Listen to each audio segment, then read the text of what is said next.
For the most part, my relationship with my family is less than cordial. We talk sometimes on holidays, but there is little love or trust among us. When some of my tendencies came to light, there was a lot of bad blood and harsh conversations that led to a very strained relationship. Years have softened the blow somewhat, but it's almost impossible to regain trust and affection once it has been abused and destroyed so completely. Unfortunately, my family is heavy on my mind tonight as I sit across from the lady I love. Sharon is a couple of inches taller than me, which means she also towers over most guys when she wears heels. Her hair is a dark red color and comes down past her shoulders when she wears it down. Her eyes are a bright green, and have an alertness that shows her intelligence. Her body is in excellent condition, but still has all the luscious curves a man like me dreams of. Anyone who judges a woman on a strict physical appearance scale would probably give her something in the range of an 8, but in my mind she is at least a 12 on a scale of 10. In other words, she is completely out of my league. But even more important in my mind is what you don't see: her intellect, her spirit, her personality. Who she is so much deeper than just the enticing smiles she gives or the graceful movement as she walks. It's also how she can make anyone feel like they are the most important person in the world. Yes, she is completely out of my league, but I have come to love and trust her more than anyone in my life. It is finally time, and I am more nervous than I had ever been before. I find myself looking into the eyes of the woman I love more than anything, terrified of her response. I didn't go the cheesy restaurant scene or the way overboard public announcement type scenario. I didn't want to bully her into anything or force a response due to overly dramatic settings. Instead, I went for simplicity. A well-cooked meal. Yes, I am a good cook, in my apartment with a bit of music playing and pleasant talk.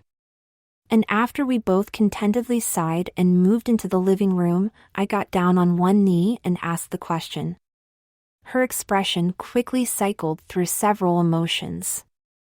I could read the excitement, joy, desire, and then finally doubt as she processed my proposal. She didn't say anything for a minute, then another, and I felt it dragging on, and somehow I knew she would deny me. Finally she spoke. No, not until you tell me. She wasn't cruel in her response, but she was quite firm. Tell you what? I asked. She looked at me and with a hint of anger replied, You know what? You have a big secret that you are scared of me finding out, and until I know what it is, there is no way I can marry you. I held back a sigh, as I felt our relationship heading towards a catastrophic end. I had tried to share my secret in the past with other girlfriends, and every time it ended things. Sometimes it was a rapid implosion where I never got past the basic explanation, other times it devolved more slowly until I was treated as less than a man, as if my habits made me unequal or undeserving of respect.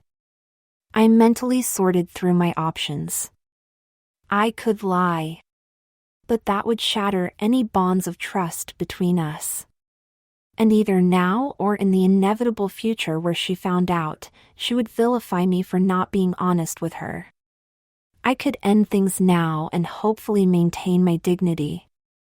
Or I could tell her everything and pray that my judgment of her character was not flawed. Fearing the worst, but praying that just once God would have a little mercy on me, I did the bravest thing I had done in years. I told her everything. Finally, after a long, emotional conversation, I had myself and all my secrets laid bare before her. I had given her all the weapons she needed to destroy me mentally, socially, and financially, and now I was literally at her mercy. She looked at me, and I could not understand the emotions I was seeing. I did my best to prepare myself for annihilation, but after a bit she said something no other woman had said to me. I want to meet her before I decide. Next weekend we will have another date where you introduce me to her. It's my turn to cook. The best description for my feelings is shock. When Daniel told me of his penchant for dressing as a woman, my expectations were pretty low as to the final product. I was expecting a man in a dress to show up for our date. Instead, here was a sexy goddess who I would have never recognized on the streets. There is no way to even think of her any other way, was to all outward observation completely feminine, from the long, jet black wig right down to the sexy black heels on her feet. Everything was put in place perfectly, and I realized that there was no way this was just an occasional dressing out. Every movement, every action, everything she did portrayed a femininity that overruled my recognition of her as my Daniel. I had to push down my inner lesbian and keep myself from dragging her directly to the bedroom. We had things to discuss, and I couldn't go distracting myself just yet. After a few awkward minutes of dancing around the elephant in the room, I finally blurted out, "Are you gay?" If her immediate and definitive no was not enough, the slightly disgusted look on her face tipped the scales. We talked for a while, and eventually I became as relaxed with her feminine persona as I was with his male one. As the discussion went on, I came to understand that were the option available, she would probably have transitioned, but due to financial and social reasons she never went that route. It was only after we had been talking for several minutes that I realized I wasn't sure how to address her. I think the question caught her a bit off guard, but she also seemed faintly pleased that I cared enough to ask. I was expecting one of the more obvious names like Danielle or Danny, but she told me she goes by Diane while en femme. We spent the evening talking about a wide variety of things, from our secret hopes and dreams to our deepest desires. I admitted to her that I was in fact bisexual. While it had never been an actual secret, it wasn't something I advertised on a daily basis either. She told me about the rejection of her family and how badly it hurt her. Eventually, we managed to get to the heart of the matter. There were a few things that we needed to deal with if we were going to make it as a couple. First, Diane was, from my perspective, unable to truly embrace and enjoy being a woman. While she had the look down to a T, she still felt uncomfortable and unreal. I had to calm my inner kitten as I imagined all the delicious ways I could bring her out of her shell. I decided then and there, wherever things went with Daniel, I would do my best to remain friends with her and help her realize her potential. The second thing I noted was Daniel didn't want to be treated as or viewed as less than a real man. When he dressed like a man, he acted like a man and wanted to be treated as a man. Of course, at least in my mind, he was the biggest offender in breaking that rule. He failed to see himself as a real man and often did things to sabotage himself. I would definitely have to push him in his Daniel persona, or convince him to be Diane full-time. Either way, he definitely needed some pointers on what makes a real man, as I find his demeanor far more appealing than the other real men I have known. Examples. My first real man was my father, and his manliness was asserted by coming home drunk and beating his wife and daughter on a regular basis. As ashamed as I am to admit it, the happiest day in my young life was when he died from a stress-induced heart attack when I was 13. Maybe the fact that he died while beating my mother so bad she required weeks of hospitalization was enough to solve any grief I might have known otherwise. My second real man was this nice, sweet basketball player at my school. He wooed me for weeks, telling me all the sweet little things that made me melt inside. It didn't take him long to convince me, with my lowly self-opinion at that time, that he loved me. I didn't just give my virginity to him, I threw it at him with reckless abandon. 3 days later he broke up with me. The weeks that followed were nearly as horrifying as things had been when my father was still alive and kicking, sometimes literally. The biggest difference was that this time it was all psychological abuse. The rumors started almost immediately about how I was a slut who would have sex with anyone. My so-called friends dropped me faster than you could say go. Guys started groping me in the hallway when I walked by, while girls sneered at me and called me names, which I will not repeat here. All at the same time, my ex-crush was being lauded as a stud and had everyone treating him like he was some type of hero. Imagine, at the same time I was being vilified, he was being worshipped for the exact same act. I didn't take it well when I overheard him bragging to his friends about me. I learned 3 things from that relationship. 1. The only person who I should allow to validate my existence is me. Flattery is nice and all, but it just doesn't beat self-esteem. 2. If you are going to punch someone in the face, at least get training first so you don't break your hand. And finally, people are shit. That is people in general, not specific people, who can sometimes be decent, but people as a group are just shitty. In less than a week, I went from being in love and having the best experience of my life to being a social outcast and having my heart crushed. I met my 3rd real man some years later in college, although to be clear, he was actually a she. She was a very pretty woman, even though she did her best to downplay it by wearing men's clothing and keeping her head shaved close. In the beginning, things were nice. She was aggressive and took the initiative in our relationship, while I was more passive and just went with things. In her eyes, I was the only girl in the relationship and she made sure I knew it. Over time, she became more oppressive and controlling, eventually getting to the point where she started telling me a woman's place and a woman's role. I went along with things for a long while. I guess on some level I enjoy being in the submissive role with women, but eventually she pushed too far. I don't even remember why she slapped me and called me her bitch. I do know that she ended up with a hospital visit while I got 100 hours of community service and a mandatory anger management class. Apparently my knowledge of martial arts made things a bit more serious. The biggest takeaway I had from this relationship is that submissive does not mean doormat. While I enjoyed the submissive role with her, I was not a victim and would never submit to abuse. To me, submissive does not mean weak, stupid, or otherwise self-degrading. It means that I will, when it suits me, and only then, give control of aspects of my life, especially sexual, to another person with the understanding that there are limits on both sides as to how far that extends. Over the years, I had many relationships. Some ended in friendships, some ended badly, and some just ended. Eventually, I just came to the conclusion that I should enjoy the good times and not get too caught up on forever with anyone. Oddly, I found that my relationships with women always tended to have me in the submissive role, which I enjoyed, but my relationships with men were always best when I took charge and ran things. My last memorable real man was the new good old boy supervisor, Jimmy, don't call me James, they brought in at my last job. I had been working at the firm for several years, and the team I was leading was one of the most productive in the company. When my boss opted for retirement, we were told that they would be taking applications for the position in a few weeks. Imagine my surprise when less than a week later they brought in Jimmy. While he had no experience in management or the job in general, he used charm and confidence, which was apparently enough.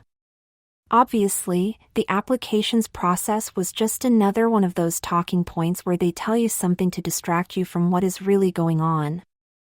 I wasn't happy with the turn of events, but I also decided to at least give him a chance. It wasn't his fault upper management was full of assholes. Over the next few weeks, I quickly began to see where things were headed. He would take advice, not necessarily good, from the men on the team while practically ignoring anything any of the senior women would offer.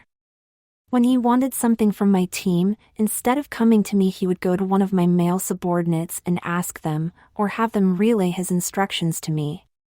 Seeing where things were heading, I did the only smart thing for someone in my position to do.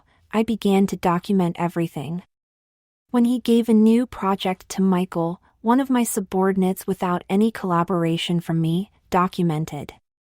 When he excluded me from attending any of the project-related meetings and calls, documented.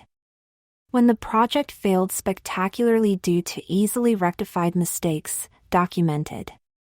When I got called into his office and officially reprimanded for said failed project, documented and recorded on my phone. I set up an appointment with his boss to discuss things. Imagine my consternation when I walked in to find Jimmy sitting there as well. The meeting quickly turned into another dressing down and a potential demotion if I didn't straighten out. Of course, that meeting was documented and recorded too. If things had only been bad on a professional level, I might have just left it alone and found a new job. But that was only the beginning of the problem. While Jimmy was friendly with all the guys, he had a tendency to be over-friendly with myself and the rest of the ladies in the office. He had a habit of getting just a little bit too close, looming into the personal space of the women. Every now and again he would accidentally brush against my ass or press up against me momentarily. He would often make loud offensive jokes about women or talk about his wild sexual encounters with the guys. For me, it came to a head when I came across one of the female analysts crying in the parking lot because she had been let go. Apparently they needed to downsize our overworked staff 2 days after she had declined a date with him. Finally fed up, I went to the human resources manager and filed a complaint citing all the various issues that had been happening in our division lately. I told them everything that had happened, but I intentionally failed to provide them with the excessive levels of documentation I had been keeping, just in case. It turns out that was actually a very wise decision. Imagine my surprise when I was met at the office doors the next day by security with a box with my stuff sloppily tossed in it. Apparently, due to the failure of that project and my inability to work well with others, I was being let go. Just like that, after 5 years, walked out the door for a failure that wasn't mine. Apparently, that anger management class helped me out because I didn't punch anyone. I didn't cut anyone's tires or commit any other offense that, while gratifying, would have made things worse. What I did do was find the meanest, most fearsome sexual harassment attorney in the area and give her every shred of documentation I had from the last couple of months showing all the professional and sexual-related instances. She, of course, took the case on the spot. By the time the suit had been filed, the Dragon Lady, as I thought of her, had amassed through her own internal investigators much more additional information that surprised even me. 1. Jimmy had been recently fired from another position for sexual harassment. 2. Jimmy's boss was also his uncle. And finally, the project they had been working on was actually part of a scam concocted by Jimmy and his uncle to steal nearly $500,000 from clients of the company. Needless to say, I received a very rapid and very generous settlement as long as I signed a non-disclosure agreement to keep my mouth shut about the details, especially the stealing from clients, of the case. The funniest thing about that was the fact that while I couldn't disclose said information to the press and whatnot, I was still legally bound to testify under subpoena. Ironically, the analyst whose firing had given me that final push decided to sue as well, and apparently she did not want a settlement. In the end, I got my day in court after all. Who says you can't have your cake and eat it too? I guess in a way, that was the best real man experience I ever had. Now I am moderately wealthy and can choose what I want to do with my life. Pondering on all of the time I had wasted with the perceived real men was what decided me in the end. Daniel was polite, gentle, generous, and honest, all traits that I personally find quite attractive in a man. In addition, he was slightly submissive, in that he would generally go with whatever I wanted with a smile on his face. Overall, in my mind he was the perfect man, for me, and far more attractive than any of those so-called alpha types. I could easily see myself with him for the long haul, and I also could see myself having so much fun with Diane, assuming I could get her to let her wild side out. It happened so easily and naturally I didn't even realize I had made the choice, before I pulled her to me and gave her what was easily the hottest kiss we had ever shared. When I pulled away, gasping for breath, I absently noted that she looked so hot with that expression on her face and her lipstick smeared from our heated exchange. I looked her in the eyes and told her what was on my mind. Yes, I will marry you on 3 conditions. She looked at me expectantly. First, I am the only one wearing a dress at our wedding. She blushed and nodded. Second, you have to tell me where you got those shoes. She nodded again. And third, I grabbed Diane's hand and led her to the bedroom. On the bed was one of those sexy maid outfits that has no practical purpose but to tantalize and tease. I felt her hand tense when she saw the outfit, and looked to see an expression filled with doubt and a touch of anger. You want me to wear that? She said hesitantly. No, silly, that's my outfit. If you want, we can get you something in leather though. Her smile and the way she began to shift uncomfortably in her dress was all the answer I needed to know I had found the perfect partner.